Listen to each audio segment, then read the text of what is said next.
Once upon a time, there was a talented potter named Elias, known in his village for crafting the most exquisite clay pots. He worked with dedication every day, pouring his heart into his art. But despite his skill and effort, Elias felt unseen. His pots were sold for low prices at the market, and while people admired them, nobody seemed to value the hard work behind them. The blacksmith and the carpenter were praised more often, and Elias wondered, why does no one recognize my worth? Frustrated and tired of feeling invisible, Elias sought the advice of an elder named Marcus, who was known for his wisdom. Marcus listened patiently as Elias poured out his frustrations. "I shape every pot with care," Elias said, "but I'm still overlooked while others around me prosper." Marcus smiled and responded, "Tell me, Elias, what do you do when one of your pots breaks?"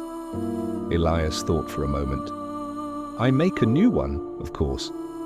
Marcus leaned in. "And what do you learn from the broken pot?" Elias shrugged. "Nothing really. I move on to the next one." Marcus nodded thoughtfully. "That's exactly what people are doing with you, my friend. They admire your work, use it, but when they think they can replace it easily, they never stop to appreciate the hands that made it. So here's my advice. Take a step back. Stop producing pots for a little while." Elias blinked, confused. "But if I stop working, won't they forget me entirely?" Marcus gave a knowing smile. "Not at all. When the things they've taken for granted are gone, that's when people start to realize their true value." Elias followed Marcus's advice. For the next few days, he stopped making pots. When the villagers noticed, they went to the market only to find that the beautifully crafted pots they relied on were no longer there. They tried other artisans, but nothing came close to Elias's work. Before long, people began knocking on his door, offering higher prices and eager for his return. When Elias finally came back, he was greeted with appreciation and newfound respect. The villagers now understood that his work was not something to be taken lightly. Months later, Elias visited Marcus again, grateful for the lesson. But before leaving, he asked, "Is there a second part to your wisdom?" Marcus chuckled. "There is indeed. It's not just about taking a step back to be noticed. If you disappear too often or too long, people will eventually replace you. The key is finding balance, knowing when to step forward and when to step back."